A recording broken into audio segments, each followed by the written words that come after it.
अब महोदय हमारे इस रतलाम ग्रामीण का जो विधानसभा है उसके अंदर जो जमीन जा रही है उसके 52 गांव शेड्यूल एरिया के अंदर आ रहे हैं। जो आरटीआई लगा के हमने फाइल किया, उस शेड्यूल एरिया में सरकार की 1 इंच भी जमीन नहीं है। यह पीरामल जजमेंट बोलता है, तो क्या आप उस जजमेंट के खिलाफ जा रहे हैं? ये महोदय समता जजमेंट भी ये बोलता है कि अनुसूचित 76 में एक व्यक्ति है और भू राजस्व संहिता की जो 165(6) है उस धारा में यह लिखा है कि आदिवासी की जमीन गैर आदिवासी नहीं ले सकता। तो क्या सरकार आदिवासी है जो हमारी जमीन ले रही है? और अनुच्छेद 141 के तहत जो न्यायालय ने जो माननीय सुप्रीम कोर्ट ने जजमेंट दिए हैं वो हर न्यायालय पे लागू है, भले वो एग्जीक्यूटिव न्यायालय हो, जुडिशियल न्यायालय हो, तो हर जगह लागू है। तो संविधान की अवमानना और माननीय सुप्रीम कोर्ट की अवमानना करने वाले के खिलाफ 124(a) के तहत देशद्रोह का मुकदमा क्यों नहीं होना चाहिए? हमारी लड़ाई यह है कि हम आपसे बार बार कह रहे हैं कि हम ट्रीटी पे हैं, हम लोग एग्रीमेंट पे हैं। आपका जुरिडिक्शन 10 साल की राजनीति आरक्षण देकर के हमको आपने फंसाया है, इसलिए आप लोग हम पे डंडा चला रहे हैं। यह प्रवृत्त विधि, यह एडॉप्शन ऑफ लॉ, राष्ट्रपति ने जो कानून गोद लिया है उसके तहत प्रवृत्त विधि और विद्वान विधि बना करके लागू किया है। जो फॉरेस्ट एक्ट बनाया, अभी ये बोल रहे सरकारी जमीन, ये फॉरेस्ट एक्ट बनाया, ये अनुच्छेद 13(2) के तहत हमने विरोध जता दिया तो ये शून्य हो गई। तो फिर आप कैसे कह रहे हैं हमारी जमीन? संविधान को मान आप नहीं रहे हैं, कानून को मान आप नहीं रहे हैं और देशद्रोह हमको कह रहे हैं। ये कहाँ का कानून लाया है? तो ये चीजें हैं। हमारे 52 गांव अनुसूचित क्षेत्र है और उसकी 1 इंच भी जमीन महोदय हम गर्दन कलम हो जाए जमीन हम नहीं देंगे। भले ये ज्ञापन एज ए आप राज्यपाल जी हैं, एज ए आप कलेक्टर हैं, आप राष्ट्रपति जी हैं, ये मान करके हम आपको ये ज्ञापन दे रहे हैं। भले आप एक अनुविभागीय अधिकारी हैं पर हम आपको एक राष्ट्रपति की, क्योंकि हमारे यहाँ राष्ट्रपति और राज्यपाल ही 2 मात्र कानून लगा सकते हैं, इसके अलावा हमारे यहाँ कोई। आप जानते होंगे कि 153 के तहत जो कार्यपालिक शक्ति है उसमें मुख्यमंत्री और राज्यपाल दोनों मिलकर के सामान्य क्षेत्र में लगाते हैं। हमारे क्षेत्र में सिर्फ राज्यपाल स्वाभिवेक शक्ति से लगाता है। फिर भी हमने आरटीआई फाइल करी आपके राजभवन में, यह पूछा 5वीं अनुसूची एक क्षेत्र है, कानून नहीं है, उस क्षेत्र पैरा 2 के तहत कार्यपालिक शक्ति का विस्तार हुआ है? बोले नहीं हुआ है। नहीं हुआ है तो आपका कार्यपालिक शक्ति हमारे अनुसूचित क्षेत्र में क्या कर रहा है, यह हम आपसे पूछना चाहते हैं। टोटली असंवैधानिक काम है, टोटली असंवैधानिक काम है आपका, ये हम आपको बार बार बोल रहे हैं, इसके बावजूद भी आप हम पे प्रहार करे जा रहे हैं। तो महोदय ये ज्ञापन लाया हूं, इस ज्ञापन में मैं जो आपको धारा दे रहा हूं, शेड्यूल डिस्ट्रिक्ट एक्ट 1874 में हमने अंग्रेजों से लड़के हमारी टेरिटरी को आजाद करवा लिया था, आपने हमको गुलाम बनाया। भारत शासन अधिनियम जो 1935 है, सेक्शन 91, 92 और 311, जो 91, 92 है उसको एग्जिस्टिंग लॉ बना करके हमारे जो आपका जो वर्तमान संविधान है उसमें डाला।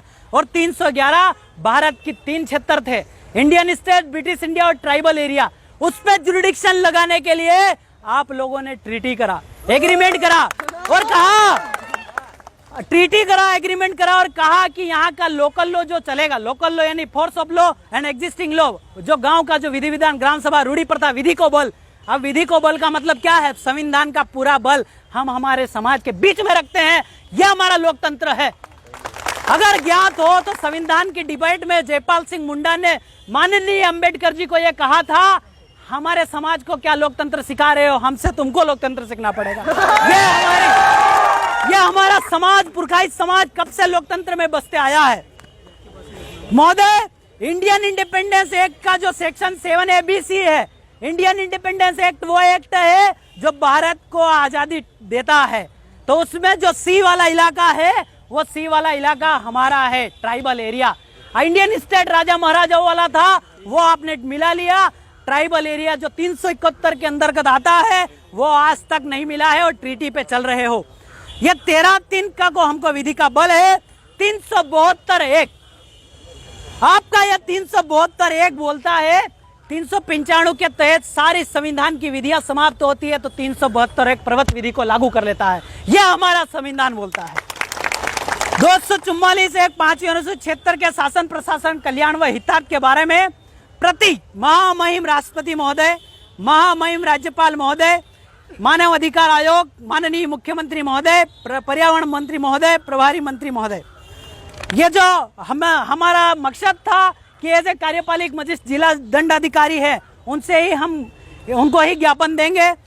शेड्यूल डिस्ट्रिक्ट 1874 ये आपका संदर्भ हुआ। विषय है महोदय कि मेगा टेक्सटाइल पार्क के लिए प्रस्तावित औद्योगिक निवेश क्षेत्र से संबंधित जमीन 5वीं अनुसूची 76 में बिना ग्राम सभा के सहमति से प्रस्तावित निवेश क्षेत्र को अविलंब निरस्त करे या संबंधित कानून बोले उसके तहत आपका डंडा ले जाइए।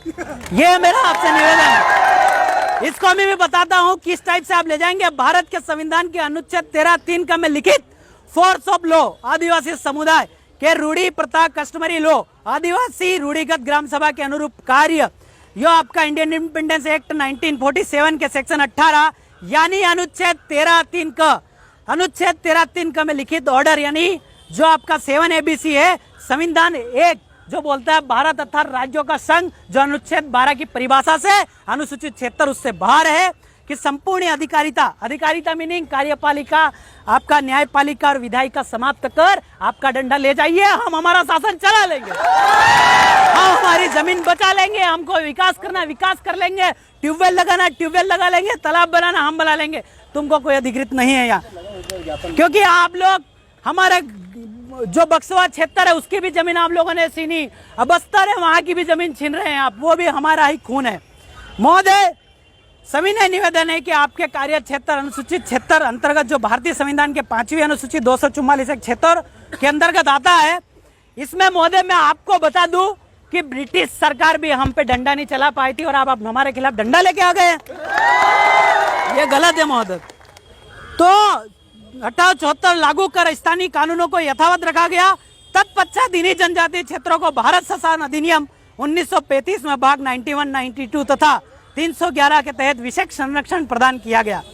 ब्रिटिश सरकार ने देश छोड़ने के पूर्व उक्त जनजातीय क्षेत्रों की पारंपरिक संपूर्ण कार्यपालिका विधायिका और न्याय व्यवस्था को भारतीय स्वतंत्र अधिनियम 1947 के भाग 7 ABC में करार संधि के साथ भारतीय संविधान के अनुच्छेद 13(3) का एवं 372 में विशेष रूप से विधि का बल दिया है। यानी कि संविधान हमारे क्षेत्र में हम संविधान भी चला सकते हैं जिसको रूढ़ी प्रथा और ग्राम सभा बोलते हैं। भारतीय संविधान के लागू होने के पूर्व तक ब्रिटिश शासन काल में देश के तमाम जनजातीय क्षेत्रों में भारतीय दंड संहिता IPC 1860 जो 1860 का धारा 5 है वो भी ये बोलता है कि IPC का डंडा प्रवृत्त विधि और एग्जिस्टिंग विधि के खिलाफ नहीं जा सकता है, फिर भी आप हमारे ऊपर लगा रहे हैं, ये गलत है महोदय। ये आपका जो IPC लगने के बाद में CRPC के तहत जो काम होता है 1897 1898 का बना हुआ कानून अभी तक चल रहा है, वही एग्जिस्टिंग लॉ है और एग्जिस्टिंग लॉ को यहाँ पे परिभाषित 366(10) में करा गया है।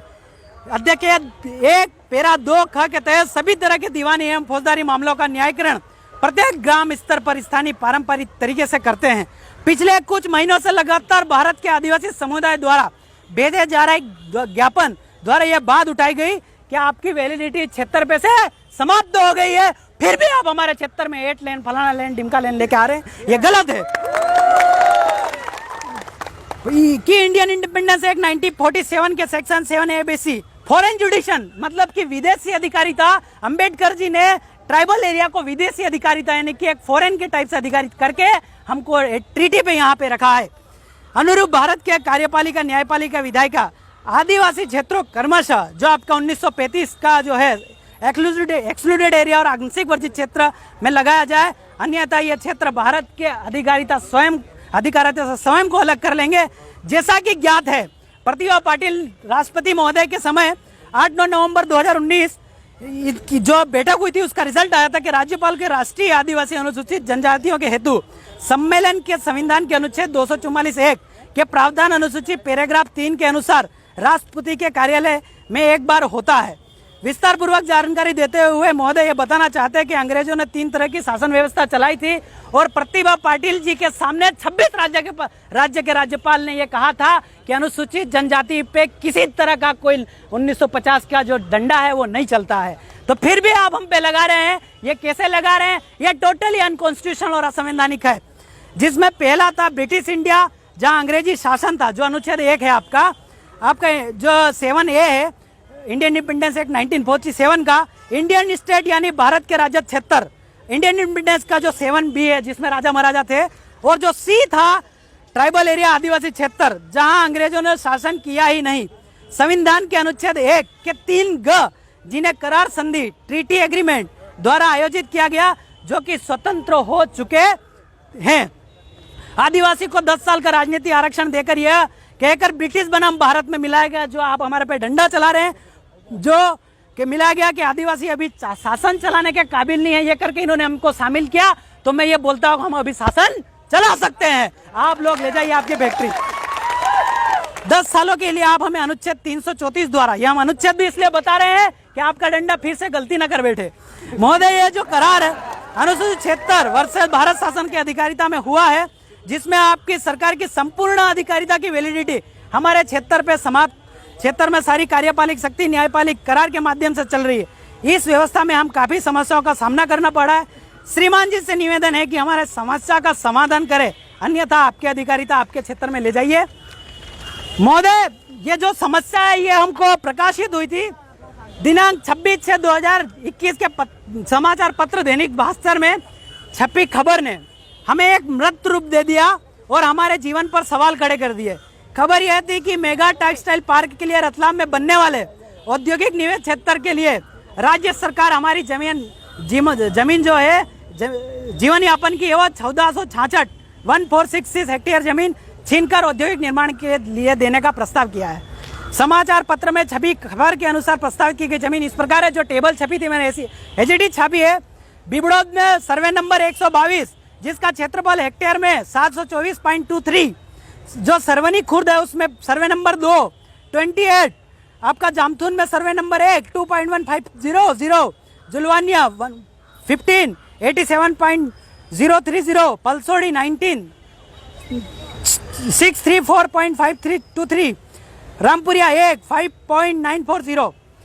इसके कुछ दिन पहले 21/06/2021 को इसी समाचार पत्र में खबर छपी थी। स्पेशल इन्वेस्टमेंट रीजन का प्रोजेक्ट के तहत इस योजना में 2400 उद्योग लगेंगे। कितने? 2400। ये लोग हमको बर्बाद करने पे तुले हुए हैं। और महोदय इस योजना के तहत ली जाने वाली जमीन को 1542 जो है उसको शासकीय जमीन बताया, जो कि आपका हमने पी रामारेड्डी जजमेंट के तहत अवैधानिक बताया। आप और जो 256 है वो निजी भूमि बताया। निजी भूमि तो तुम भूल ही जाओ, अनुसूचित क्षेत्र की 1 इंच भी जमीन तुमको हम ना देने वाले। महोदय संबंधित क्षेत्र में 52 गांव अनुसूचित क्षेत्र ही है। मैं नहीं बोल रहा हूँ, ये 1950 का स्टेट ऑर्डर निकला था जिसको राजपत्तर बोलते हैं, गेजेट, जो कि अनुसूचित क्षेत्र में कलेक्टर महोदय का भी गेजेट नहीं निकला हमको राज करने के लिए। ये माननीय गोपाल जी डाट ने हमको बहस के दौरान हमने पता भी कर लिया और हमें पढ़ा भी है, जिसमें कुछ गांव का नाम लेता हूं: गोपालपुरा, रामपुरिया, जुलवानिया, पलसोड़ी, भंवरगढ़, ढोलावाड़, राजपुरा, दंतोड़ा, लालगुवाड़ी, पलास, पिपलोदी, भिलखड़ी, झरखड़ी, सरवड़ आदि ऐसे 52 गांव अनुसूचित क्षेत्र रूप में परिभाषित है। मैं आपसे महोदय कहना चाहता हूं कि ये तहसील बांटना और खेल बंद करिए। हमारा क्षेत्र सेलाना में लगता, पिपलोदा सेलाना में लगता था, आपने ये खेल करके हमारा क्षेत्र अनुसूचित क्षेत्र में नहीं है ऐसा दिखा रहे हैं। यह भी असंवैधानिक है। ये उच्चतम न्यायालय का फैसला आया है वेदाता के अनुसार, न लोकसभा न विधानसभा सबसे ऊंची तो ग्राम सभा के खिलाफ ये जा रहे हैं, अर्थात ये देशद्रोही है। उच्चतम न्यायालय का फैसला पी रामारेड्डी बनाम 1988, अनुसूचित क्षेत्र में केंद्र और राज्य सरकार की 1 इंच भी जमीन नहीं है, फिर क्यों मांग रहे हैं आप? वो जमीन ग्राम सभा की है। उच्चतम न्यायालय के समता जजमेंट, अनुसूचित क्षेत्र में सरकार एक व्यक्ति 14 फॉरेस्ट को लेकर के एक केस चला था, उस केस में ये आया था, सुप्रीम कोर्ट बोल रहा है, मैं ना बोल रहा हूँ। उच्चतम न्यायालय का फैसला बनाम महाराष्ट्र 5 जनवरी 2011, इस देश का 8% इस देश का मालिक है। बाकी उच्चतम न्यायालय का जो केरल बनाम फैसला आया, जिसका जमीन उसका खनिज, तो फिर आप बार बार क्यों कह रहे हैं हमारा? अनुच्छेद 141 के तहत जो सुप्रीम कोर्ट के जजमेंट को नहीं मानता वह कौन होता है? 124 लगना चाहिए, नहीं लगना चाहिए? महोदय, उपयुक्त जजमेंट को देखकर व समता जजमेंट के अनुसार अनुसूचित क्षेत्र में सरकार एक व्यक्ति के समान है, बराबर। भू राजस्व संहिता की धारा 165(6) यह आपकी वहाँ कार्यालय में बुक है, उसमें लिखित में है। आदिम जनजाति एब्रोजिनल, उस बुक में मूल निवासी भी लिखा हुआ है, ये लोग कानून में छिपा रहे हैं। एब्रोजिनल पीपल की जमीन गैर आदिवासी जनजाति को ट्रांसफर नहीं होती, तो क्या आपकी सरकार आदिवासी है जो जमीन ले रही है? ये गलत कर रहा है। अगर फिर भी इस प्रकार का रूपांतरण करने की प्लानिंग कर रहे हो ना, ये प्रक्रिया अवैधानिक है, और अगर ये अवैधानिक प्रक्रिया करते हैं तो आप देशद्रोही होंगे। जो आपका एसडीओपी जमशेदपुर में इस टाइप से ग्राम सभा के खिलाफ कहे थे, माननीय कोर्ट ने उनको देशद्रोही का संज्ञान दिया था और 6 महीने जेल भी लेकर के आए हैं। उच्चतम न्यायालय का फैसला पीरामरेड्डी बनाम 1988 बोलता है कि अनुसूचित क्षेत्र में केंद्र और राज्य सरकार के 1 इंच भी जमीन नहीं है, तो इस क्षेत्र में सरकार की जमीन कहां से आई और उसका बाप कौन है? ये जरा हमको सरकार का बाप बता दीजिए।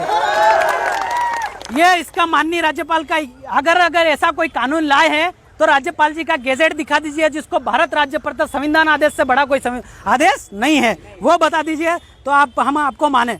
उच्चतम न्यायालय का फैसला वेदांता के अनुसार न लोकसभा न विधानसभा, सबसे ऊंची ग्राम सभा, तो यह जमीन हमारे ग्राम सभा की है, आपकी सरकार की नहीं है।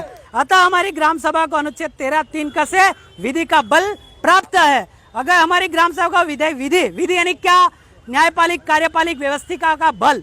अगर इन 70 सालों में ग्राम सभा विद्यमान विधि या प्रवत विधि को कमजोर करने के लिए कोई संशोधन बना है तो अनुच्छेद 13(2) आप पढ़ लेना के तहत आदिम जनजाति ने जो विरोध किया उसके तहत शून्य हो गया। फिर भी आप हम पे डंडा चला रहे हैं। महोदय, अनुच्छेद 141 के तहत माननीय सुप्रीम कोर्ट के जजमेंट हर न्यायालय में लागू है, जो आपके न्यायालय में भी लागू है। अगर कोई न्यायालय के कोई कार्यालय मानने से इनकार करता है तो आईपीसी की धारा 124(a) के तहत आप देशद्रोही हैं, अर्थात फिर भी हमारी जमीन लेने की कोशिश की तो हमारी ग्राम सभा आपको क्या बोलेगी? देशद्रोही। महोदय, ये एक जन आंदोलन है, क्योंकि इस निवेश क्षेत्र में जो कंपनी आ रही है उससे हर जाति और हर वर्ग का नुकसान है। इस निवेश क्षेत्र से बनने वाले उद्योग से उत्पन्न होने वाली भयानक जानलेवा समस्या इस प्रकार है, क्योंकि इस निवेश क्षेत्र में जो कंपनी आ रही है वो हर जाति और हर वर्ग का नुकसान कर रही है कि नहीं कर रही? पर्यावरण का नुकसान, कंपनी लगने से पूरा पर्यावरण नष्ट हो जाएगा, जिससे पूरे रतलाम जिले और शहर को ऑक्सीजन की कमी होगी, जो अभी तुम ढूंढते फिर रहे थे कोरोना काल में और हमारे गांव वाले पेड़ के नीचे ले रहे थे।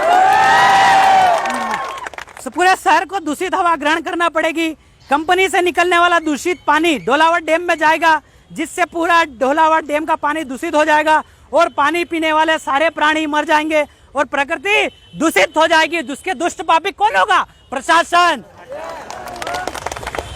जमीन से निकलने वाला पानी लाल पीला हो जाएगा, जिससे मनुष्य का जीवन संकट में पड़ जाएगा। यह बीजेपी के कार्यकाल में हिम्मत जी कोठारी के समय बना पर्यावरण पार्क उजड़ जाएगा। इनमें भी एकता नहीं है। जमीन पर निर्भर लोगों का जीवन नष्ट हो जाएगा।